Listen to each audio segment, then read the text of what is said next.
Hello guys, কি অবস্থা সবার? কেমন আছো সবাই? আশা করি আল্লাহর রহমতে অনেক বেশি ভালো আছো। তো আমি আজকে বলবো তোমরা কিভাবে সোলো ম্যাচ খেলে খুব সহজে লাস্ট পর্যন্ত টিকে থাকতে পারবে। তো তোমরা শুরুতেই ক্যারেক্টারগুলো নিয়ে নেবে, গাড়ি ক্যারেক্টার, নাটোরা ক্যারেক্টার।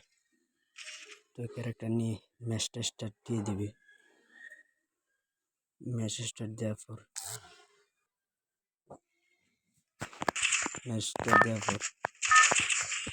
ম্যাচে চলে যাবে।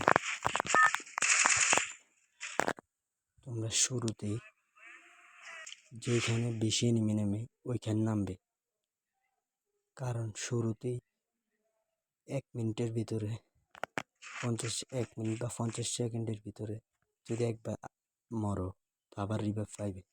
তাই শুরুতে তোমরা এনিমির মাঝে নামে চেষ্টা করবে 2-3 কিল করার জন্য। আমি এখান দিয়ে আসি, দেখি সামনে একটা এনিমি, ওকে অনেকটা ড্যামেজ দিয়েছি, কিন্তু ওই এনিমিটা সরে যায়। তো এখান থেকে গানটা চেঞ্জ করিনি। তো সামনের দিকে দেখি ফাইট চলতেছে। সামনের এনিমিটা ওইখান দিয়ে আরেকটা এনিমি মেরে দিছে, আমি ওকে কোনটা মেরে দিই যাতা মাতা। দেখি আরেকটা এনিমি দিচ্ছে, নামছে, আমি হালকা কিছু ড্যামেজ দিই। তো গানটা এখানে চেঞ্জ করিনি। আমি দেখি ওখানে আরেকটা ফাইট চলতেছে, দেখি এই এনিমিটা, এর সামনে আরেকটা এনিমি, ওরা দুটো এনিমিটাকে মেরে দিই। তো ওকে অনেক ড্যামেজ দেওয়ার পর আমি দেখি ওকে ক্লিয়ার করার জন্য মনে করছি মরে নেই। ওকে আরেকটা ওই দূর থেকে আরেকটা এনিমি মেরে দেয়। আমি বলতে পারবো না এখানে এনিমি এসে গেছে। তো আমাকে মেরে দেয়। আবার রিভাইভ হওয়ার পরে আমি অবজারের নিচের সাইডের দিকে নেমে যাই। তো এখানে একটা গান ফাইট।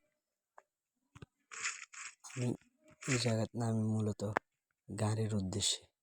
তোমরা এরকম করবে, শেষ পর্যন্ত থাকতে চাইলে তো গাড়ি নিয়ে ঘুরবে। তো আমি এখান দিয়ে যাইতে দেখি একটা এনিমি গাড়ি নিয়ে যাইতেছে। তো এখান দিয়ে ভিডিওটা কেটে সামনের দিকে চলে যাব। দেখি এখান দিয়েও গাড়ি নিয়ে একটা যাইতেছে, সামনের দিকে আরেকটা ফাইট করে আরেকটাকে মেরে দেয়। সামনের দিকে যেতে দেখি আরেকটা এনিমি, ওকে আমি গাড়ি দিয়ে অনেকটা ড্যামেজ দেওয়ার পর নেমে যাতা মেরে ও কনফার করে দিই। ও কিন্তু ফিস থেকে ফাইট করতেছিল, আমি বলতে পারলাম না। তো দেখি ঘর থেকে আমাকে আরেকটা এনিমি মেরে দিই। আর গাইস, সবাই আমাকে সাপোর্ট করো প্লিজ।